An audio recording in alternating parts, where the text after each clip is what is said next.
a de merveilleuses choses qui se passent dans le temple. Elles n'en sont pas secrètes, mais sacrées.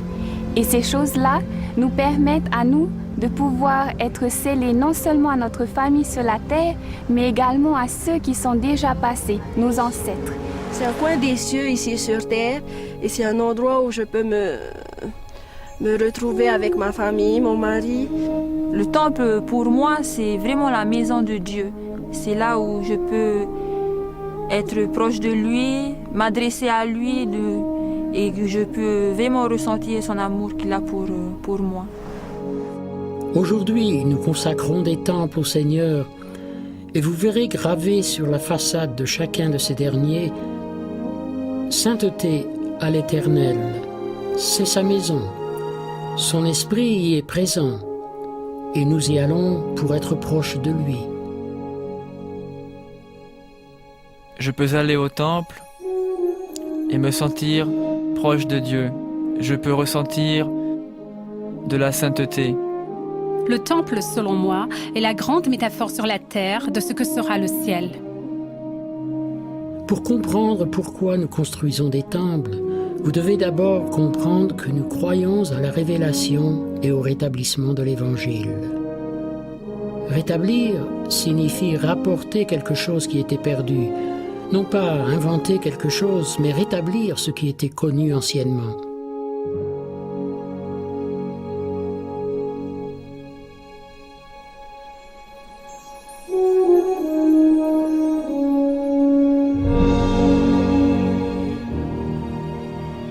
L'histoire des temples et de leur construction remonte au tout début des temps.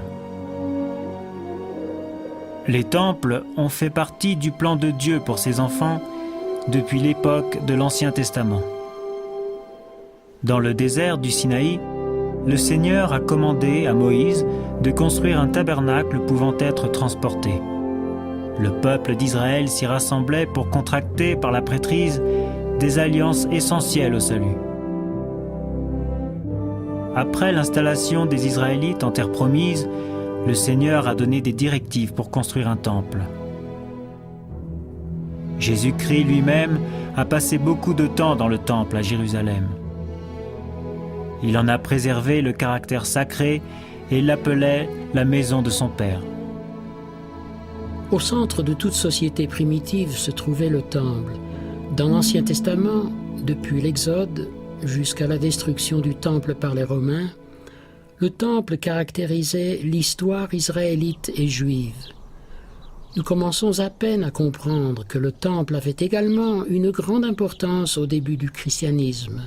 Dans le christianisme rétabli, personne ne s'étonnera donc que le temple soit aussi au centre de la religion.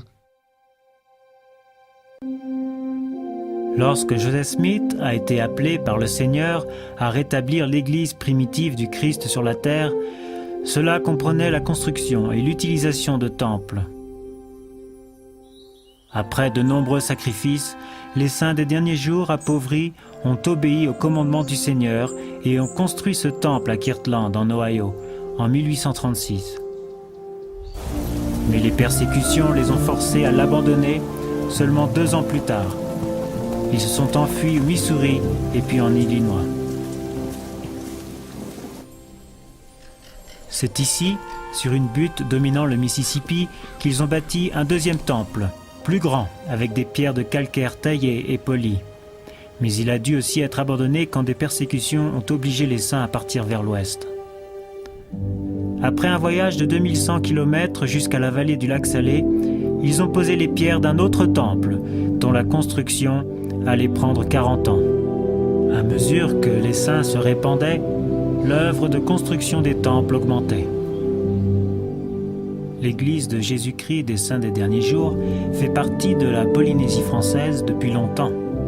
En fait, depuis l'arrivée des premiers missionnaires sur l'île de Tupuai en avril 1844.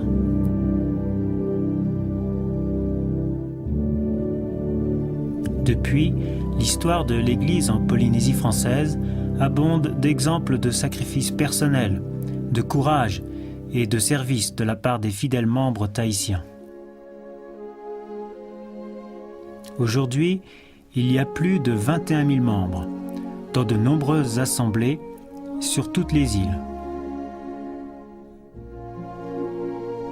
L'Église a toujours reconnu l'importance de la culture sur les îles du Pacifique, que ce soit pour célébrer la construction d'un nouveau temple ou des événements dans les villages.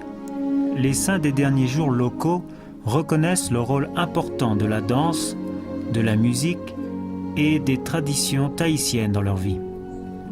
En 1963, l'Église a établi le Centre culturel polynésien à Hawaï, qui met en valeur les coutumes de Tahiti et celles d'autres pays insulaires.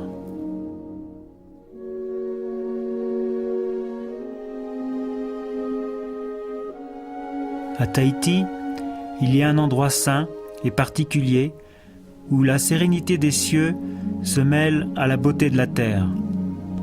Un temple est une maison du Seigneur sur terre. À présent, il y a plus de 100 temples, de l'Afrique à la Nouvelle-Écosse, en Asie, en Europe, dans les îles du Pacifique et en Amérique latine. Comme dans le passé, les membres de l'Église continuent de se rendre à la maison du Seigneur pour y contracter des alliances sacrées avec Dieu. Ils viennent aussi pour y recevoir les réponses du Seigneur aux questions sur l'existence. Dans ces salles, les membres de l'Église apprennent le véritable but de la vie, à savoir que la condition mortelle n'est qu'une infime partie de notre existence éternelle. Avant la naissance, nous vivions en présence de Dieu, nous étions ses fils et ses filles d'esprit. La condition mortelle fait partie du plan que notre Père Céleste a soigneusement conçu, un plan qu'il a créé pour la progression de ses enfants. Chacun de nous est sur terre pour montrer qu'il sera obéissant au commandement de Dieu, qu'il suivra l'exemple de Jésus-Christ et qu'il se préparera à retourner en présence de Dieu. Le temple joue un rôle essentiel dans cette préparation. Entre ces murs, les saints des derniers jours contractent des alliances sacrées avec Dieu, promettant de faire preuve d'honnêteté, de moralité et de rendre service à leurs prochains. Ils promettent aussi de suivre l'exemple et les enseignements du Sauveur Jésus-Christ. Jésus-Christ, modèle parfait, a accompli l'ordonnance et contracté l'alliance du baptême, déclarant que le baptême est indispensable pour entrer dans le royaume de Dieu. Chaque temple est doté de fonts baptismaux où l'on accomplit des baptêmes en faveur de personnes décédées sans avoir pu entendre l'évangile rétabli de Jésus-Christ. Ces baptêmes sont un acte d'amour d'une personne envers ses ancêtres. Ils ont le choix d'accepter ou non cette ordonnance accomplie en leur faveur. Dans le temple, l'autorité de la prêtrise est utilisée pour lier la famille sur la terre et dans les cieux. Dans des salles comme celle-ci, les couples sont mariés non seulement pour le temps, mais aussi pour l'éternité. Les enfants sont aussi scellés ou liés à leurs parents par une ordonnance qui unit la famille éternellement. La salle céleste symbolise la paix, la beauté et la vie éternelle en présence de Dieu. C'est dans le royaume céleste de notre Père que les justes vivront éternellement avec leurs êtres chers. Je ne sais pas parler du ciel en termes de beauté exquise et paradisiaque, traditionnelle. Je ne saurais pas parler du ciel sans ma femme et sans mes enfants. Pour moi, ce ne serait pas le ciel. Vous pouvez dire que je prends mes désirs pour des réalités, ou que c'est parce que nous nous aimons et que nous sommes bien sur terre et que nous aimons la compagnie les uns des autres, mais c'est plus que cela. Il y a quelque chose d'éternel dans la déclaration que l'homme n'est pas sans la femme, ni la femme sans l'homme dans le Seigneur. Ce n'est pas uniquement de la bonne sociologie. c'est de la théologie, c'est éternel.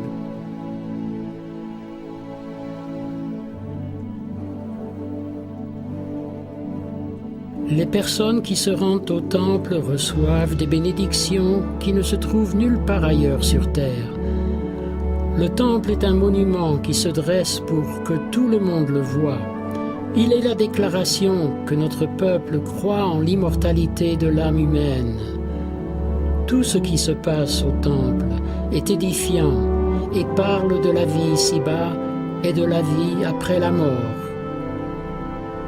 On y parle de l'importance de l'individu en tant qu'enfant de Dieu.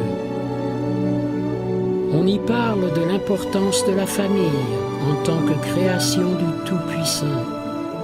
On y parle de l'éternité des liens du mariage. On y parle d'accession à une gloire supérieure. C'est un lieu de lumière, de paix et d'amour, où l'on s'occupe des choses ayant trait à l'éternité.